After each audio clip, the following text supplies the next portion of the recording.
Maaser Sheni Gimel Yud. Gimel. Gimel Yud. Gimel Yud or Yud Gimel? No, Yud Yud. Sorry, this is the next one. Okay. Yud Gimel right here. Okay. If what was brought with Maaser Sheni money became unclean, it may be redeemed. Reb Yehuda says it must be buried. They said to Reb Yehuda, if Maaser Sheni itself rendered unclean may be redeemed, that which was bought with Maaser Sheni money should certainly be redeemable. He said to them, not so. If you say so concerning Maaser Sheni itself, which when clean may be redeemed at a distance, will you say so concerning that bought with Maaser Sheni money, which when clean may not be redeemed at a distance? Rabbi, if a deer bought with Maaser money died, it must be buried with its hide. Rabbi Shimon says it may be redeemed, and if one bought it alive and slaughtered it and it became unclean, it must be redeemed. Rabbi Yossi says it must be buried, and if one bought it slaughtered and it became unclean, it is like produce. If one lends jars for Maaser Sheni, though he sealed them, the Maaser does not acquire. If he poured them into without specifying before he sealed them, Maaser does not acquire. After he sealed them, Maaser acquires. Before he sealed them, they are offset in 101. After he sealed them, they render holy any quantity. Before he seals them, he may set aside truma from one for all. After he sealed them, he must set aside from each one. Right. So in summary over here, and we'll see this more in the next Mishnah, but once a jug has been sealed, it's considered this is now an independent entity. It's separated from the rest of the wine. It's now chashuv in its own right, and the jug takes on the status of the wine as far as Maaser Sheni is concerned, because it's all becomes one unit. Right. Okay, that's when the jug gets sealed. Okay, so now the next Mishnah, Beis Shammai omrim mefateach u'me'ari legas u'Beis Hillel omrim mefatech ve'eno tzarich le'aros. So now, what are we talking about over here? We're talking about somebody is selling wine in Yerushalayim, and he wants to buy, right? So he wants to buy wine with his Maaser Sheni money. Mm-hmm. Now, in order to make sure that his money is being used only for wine and not for the remember, this is Maaser money. It has to be used on food. It can't be used for the container. Right. Okay. So now, so according to Beis Shammai, if he wants, so if he comes into the wine cellar, and the wine cellar's selling sealed wine flasks, sealed wine bottles. I mean, we have that. That's the way we sell things now, is with sealed bottles. Okay. So now, how does he make sure that the money for the value of the bottle is not purchased with Maaser funds? He says the seller must uncork the bottle, pour it back into the original vat, or pour it back into some other container, and then then he can give it to him, so that he's purchasing only the wine with the Maaser Sheni funds.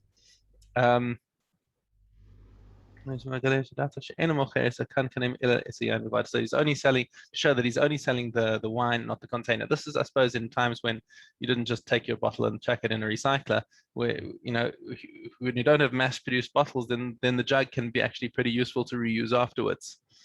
Okay. Whereas Beis Hillel say there's no need for that. All he needs to do is open it. There's no need to pour it out. Once he's opened it, then he's shown that that all he's selling is the wine and not the jug as well. When is this true? However, when the general derech is to sell things sealed, because then when you open it, then you're showing that there's something different here. However, but when when you're in a shop where the general derech is to sell open wine bottles, okay, then the jug that comes with it is still affected with Maaser Sheni funds. So once he's used up the wine, even though he bought it open, he's got to sell the jug again and use that money to buy food again. So then, aren't they concerned? We're talking about it in the middle here, the Mishnah, but aren't they concerned about becoming tamei in some way? Okay, so yeah, they got to be careful. They got to be careful about that. Look, the fact is, that that if you want to eat Maaser Sheni, you have to be tahor anyway. So so if he wants to open it and take it, presumably he's already tahor. And you've got to have a cooperative balabais who'll say, okay, here you want to make this into Maaser Sheni, here I'll come and help you, and they'll open up the bottle for you. But the balabais is not under no obligation to cooperate.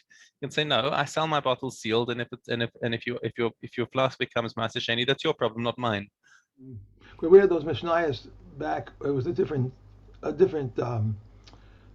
category. That's the category is the wrong word, but it was different because we had the whole thing where someone is watching the bottle and then someone opened it and they had to reseal it before the owner came back and all that. So No, that was in Avodah Zarah. right. When you're concerned about the goy fiddling with your wine. Right. So, all right. Okay. All right. So this is talking about when it's sold. But if the things are sold open anyway, then you can't get around it. The jug that it comes with is going to be part of the Maaser Sheni, and it's going to have to be sold and redeemed. Basically, it'll have to be re-redeemed, and that money used for Maaser Sheni food. Aval. However, if you have a balabais, at least the owner of the shop, and he's a tzaddik, and he wants to help the people who are buying Maaser Sheni, who are buying with Maaser Sheni money, he can say to them, listen, I am selling you X amount of wine at X price. And he can state the price explicitly that this is you're paying for the wine only and not for the jug, and then the jug is still kolin. Rabbi Shimon Omer Afa Omer lechavero chavis zo ani mocher lach chutz mikankanim yatsa kankan lecholin. So Rabbi Shimon says also you could phrase it this way. You could say I'm selling you this wine except for the jug. So you could specify it like that, and that way save the buyer the problem of having the jug that is now got Maaser Sheni.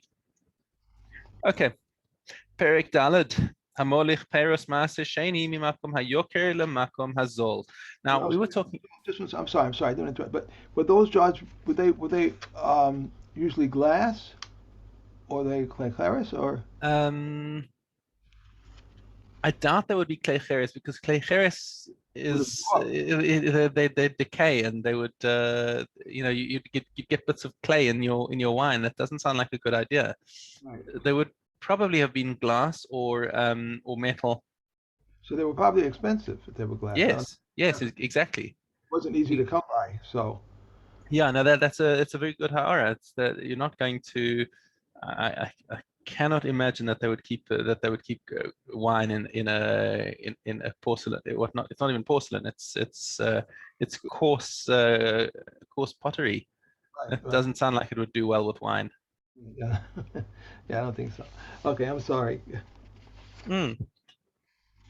But good. I'm actually glad you brought that up in my head, because I hadn't really thought about it. And in my head, I did have images of pottery jars, and thinking, and I think about it, that's completely the wrong impression. They've got to be metal or glass. Both of those were expensive, so they weren't. Yeah. So this is actually a significant cost. Might be more than the wine. Might have cost more than the wine, probably. If it's cheap wine, yeah. Okay.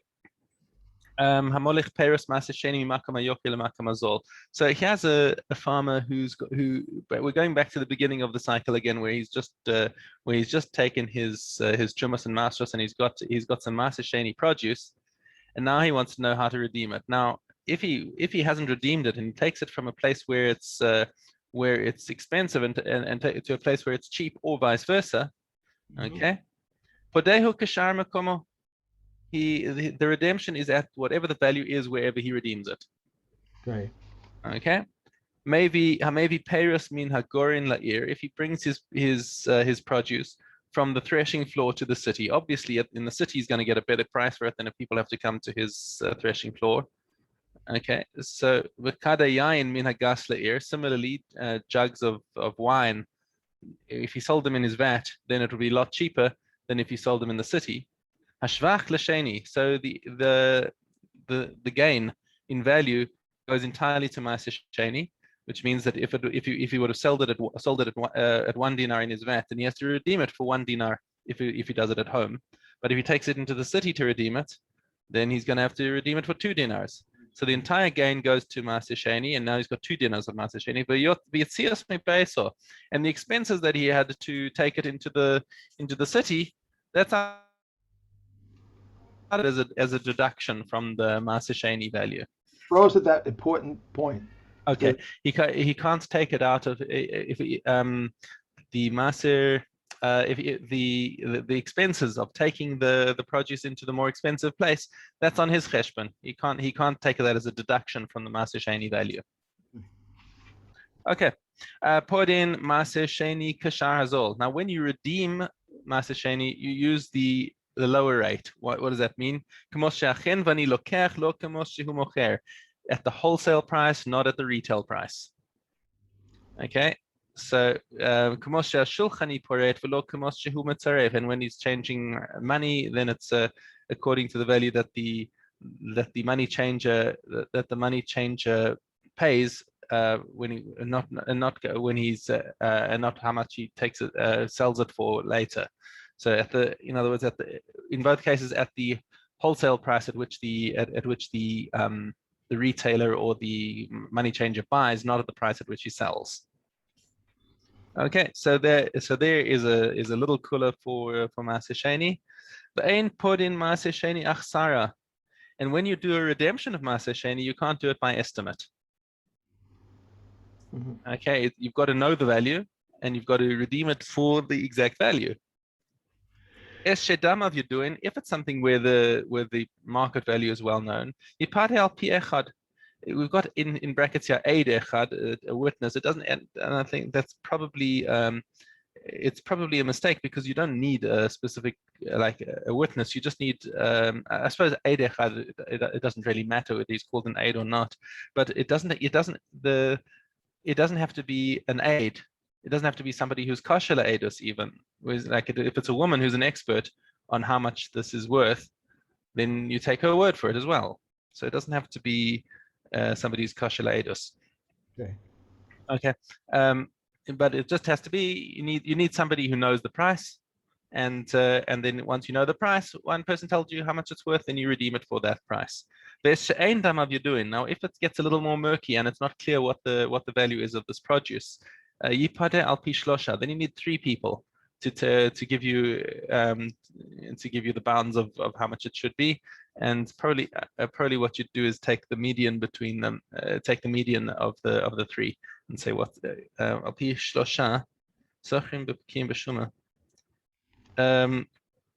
That's actually an interesting question because he doesn't say that. I was just wondering now. We say you need 3 people to estimate the value of something that's not clear. Just to give the examples before I return to this point. Kigon hayayin shekaram. If wine has got a sort of a moldy film on top of it, peris shehikivu, fruit that's partially rotted, or maos shehechliu, or money that has worn away. These have got degraded prices, degraded values, and you need 3 people to tell you how much this is. So I was wondering if you'd take an average or a median of the 3.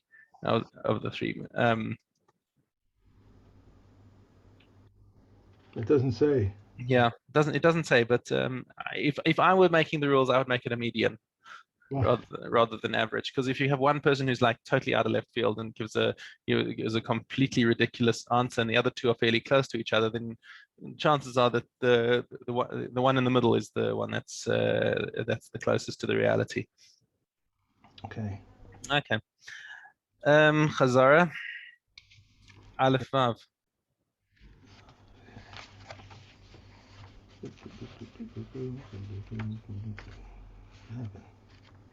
Why do I keep making this mistake?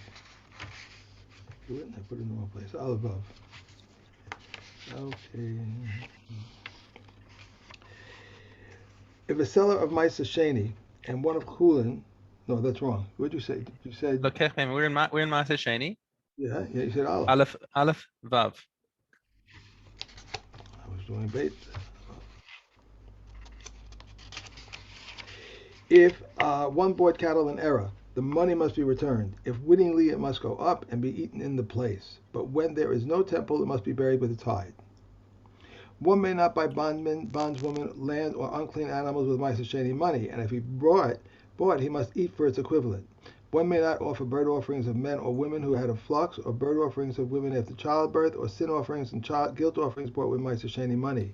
And if one offered them, he must eat their equivalent.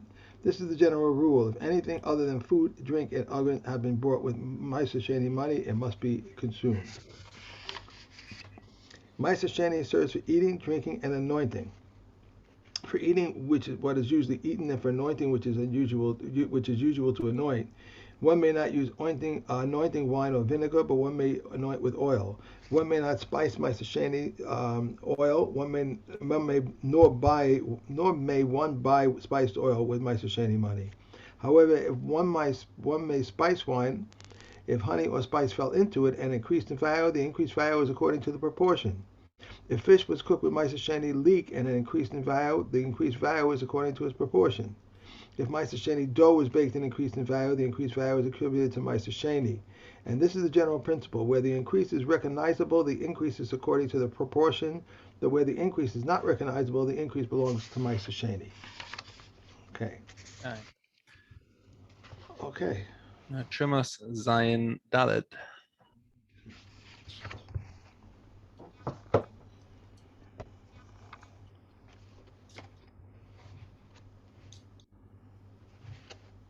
Okay.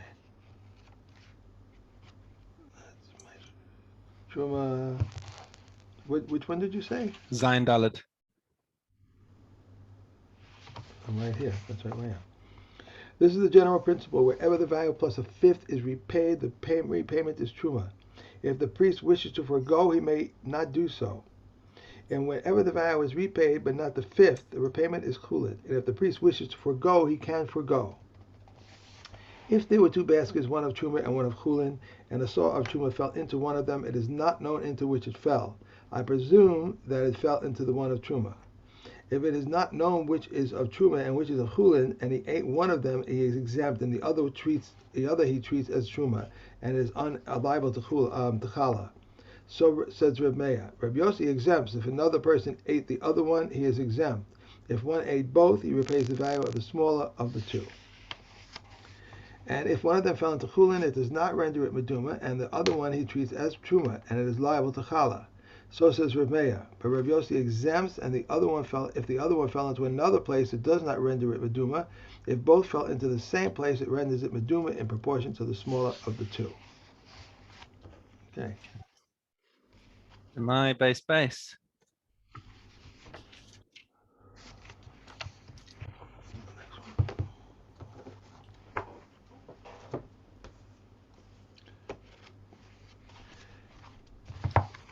Whoever undertakes to become trustworthy must tithe what he eats, what he sells, and what he buys, and may not be the guest of an Am Haaretz.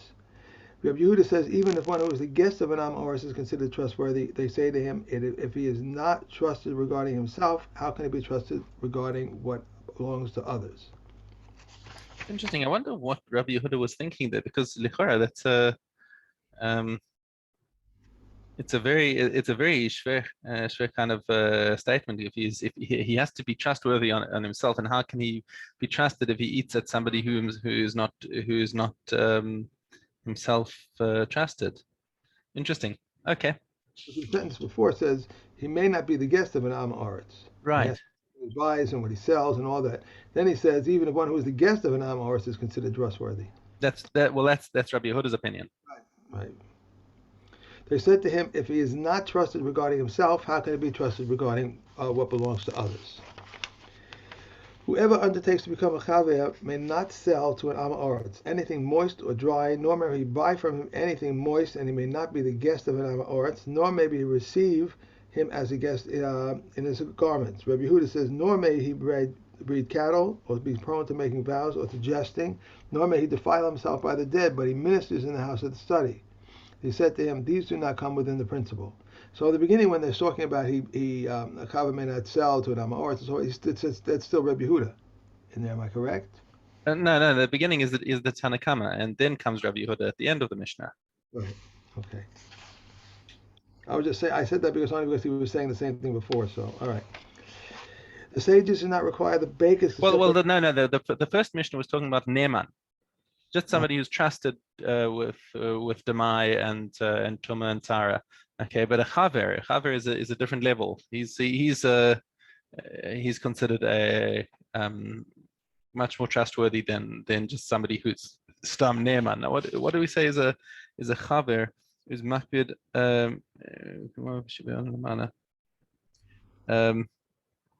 basically like a Talmid Chacham is called. They're called chaverim. What's the difference? What's the difference between him and the neman?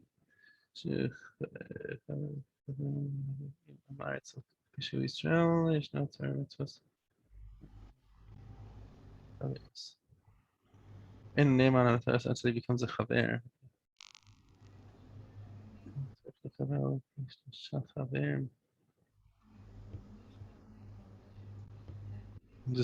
I'm just looking to see what is the difference between him and the Stam Neman of the previous Mishnah.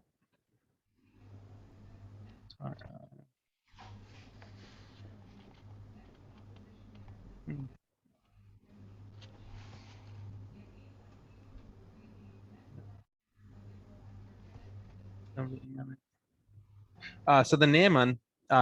So the difference is that the Neman is just believed on Chumas and Masros, whereas the Chaver is also believed on Tara and Tuma.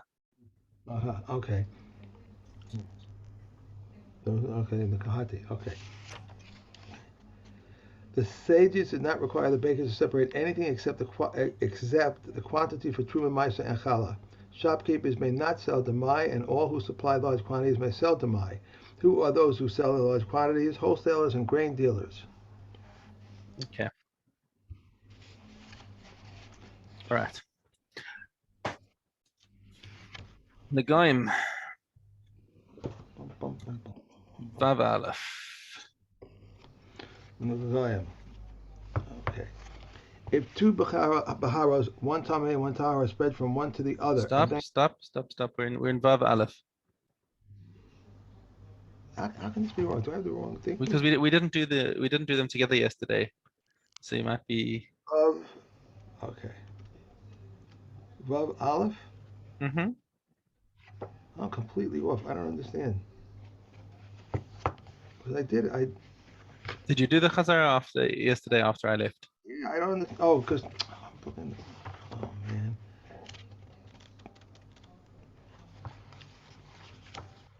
I did it backwards. Vav Aleph. Okay. Vav Aleph says a basic Baharis is the size of a Sicilian grit squared. The area of a grist is equivalent to 9 lentils. The area of a lentil is equivalent to the area on which 4 hairs grow. Thus, there are 36 hairs in a nega.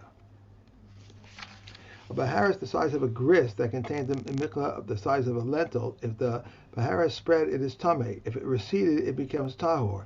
So we actually have an amendation of the gears over here. I've got to change which should be tahora. That's if the baharis grows, then it actually becomes tahor. If the baharis, if it grows into the gap where the michya was. So this is what I have. I have a change that we made. The bahara is the size of a grist that contained a michya the size of a lentil. If the bahara spread, it's tameh. If it receded, it becomes tahor. If the michya expanded, the baharis is tahor, and if the michya receded, the baharis is tahor. Is that right then? Okay, so I think there was the idea being that it's basically everything's in the minimum shear exactly. So you've got it's exactly a grist, and the michya in the middle is exactly an adasha. Okay. Now if the baharis, in other words, the white stuff starts getting into the michya, so the original Gersa says it's tame because of pisyon, because it's spread. But even though the outer boundaries didn't get bigger. So according to the original Gesa that says it's Tame, it's because of the it was originally Tame because of the Mechia, but now it's coming it's spreading further, so it still stays Tame because the Baharis itself has grown. Although we learn later that that I think an internal spreading is not actually considered a pisyon, which is why the text, we amended the text to say that it's tahor.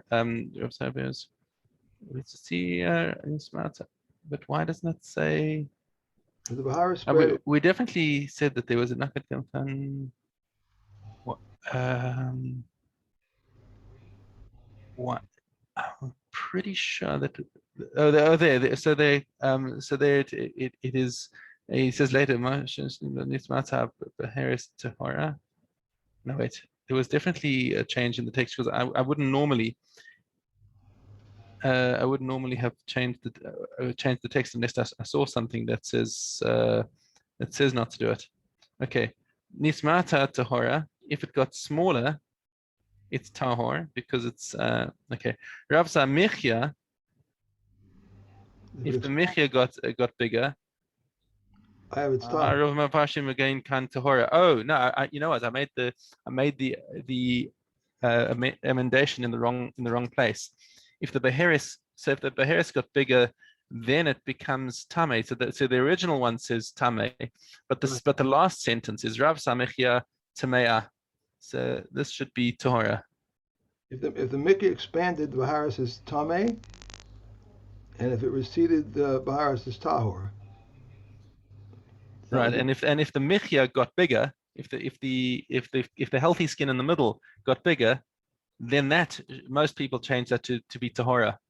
Right, so they're both Tahor over there. Okay. So that should be Tahor. Why? Because now you don't have the minimum shear of a gress. It's not big enough to make him Tame. Isma Tahora, and if it got smaller, then it becomes Tahor. They're both tahor then in that case, right? Okay. Well, what I mean, they're both. It's one nega with the siman in it. So it's that makes it yeah. Okay. A bahara is the size of a grist that contains a mikya less than a lentil. If the bahara is expanded, it becomes tame. If it receded, it becomes tahor. If the mikya expanded, the bahara becomes tame. And if the but the mikya receded, Rameya renders it tame, and the sages render it tahor because the nega does not expand inwards. Okay. So basically everything up until now, when we said that if the nega expands inwards, that's called. So Rabbi Meir says that's tame, and Chachamim say no. That by definition, a pisyon, an expansion of a nega, must always be in the outward direction. Okay. Okay. Avos. Gimel Yud Gimel. Rabbi Akiva says, jest and levity accustom man to immorality. The oral tradition is offense for the Torah. Tithes are offense for wealth. Vows are offense for abstinence. Offense for wisdom is silence. He used to say, beloved is man, for he was created in the image of God. A greater love is that it was made known to him that he was created in the image of God, as is stated, for in the image of God he made man. But beloved is Israel, for they are called children of the omnipresent. The great love is that it was made known to them that they are called children of the omnipresent, as it is stated, you are children to Hashem, your God. Beloved is Israel, for a desirable utensil was given. It was given to them. A greater love is that it was made known to them that a desirable utensil, which the world was created, was given to them, as it is stated, for I have given you a good teaching. Do not forsake my Torah. Everything is known. Permission is granted, and the world is judged with goodness. Everything is in accordance with the abundance of deeds. Okay. Yavamas. Yud Beis Daled. We're going to finish this tomorrow.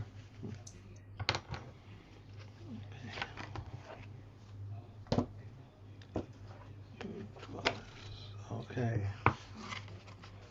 Yud Beis Daled. If chalitza was performed on a deaf mute, or if a woman who was a deaf mute performed chalitza, or if a widow performed chalitza on a minor, or her chalitza is not valid. If a minor girl performed kalitza, she must perform kalitza when she reaches adulthood, and if she did not perform kalitza again, her first kalitza is not valid. If she performed kalitza before two judges or before three, it was discovered that she was a relative or was disqualified, her kalitza is not valid. But Reb Shimon and Reb Yochanan the Sandla validated. Once happened So is that one of the judges. Okay, fine. it once happened that someone performed kalitza when only he and she were present in a prison, and the case became before Rakiva, and he validated it. Interesting. Huh? I guess this was in a Shas Hashmad that he when The commandment of kalitza is performed as follows: He and his yavama come to the court, and they give him advice appropriate to him, as it is said, and the elders of his city shall summon him and speak to him. She then says, "My husband's brother refuses to establish a name for his brother in Israel, and he is not willing to take me in Yubam." And he says, "I do not want to take her. Take her." They said this in the holy language. Then his brother wife shall approach him in the presence of the elders and remove his shoe from his foot and spit upon it before him, spittle discernible to the judges. And she shall declare, saying, "I should be, should she be, should so should be done to the man who would not build his brother's house." They used to dictate only until this point, and when Reb Hyrcanus dictated under the Ela tree in the village of Etam and completed the entire chapter, it became the established custom to complete the entire chapter, and his name shall be called in Israel the house of the one whose shoe was removed. The commandment is incumbent upon the judges and not on the disciples. Rabbi Yehuda says the commandment is incumbent upon all those standing there to say, the one whose shoe was removed, the one whose shoe was removed, and the one whose shoe was removed. Chalutz Hanal. Shkoyach. Talk to you. Yeah, A great day. you Enjoy. too. And I will see you, Mitzvah Shem, tomorrow. Yeah, good. Yetz Hashem. Thank you. See ya.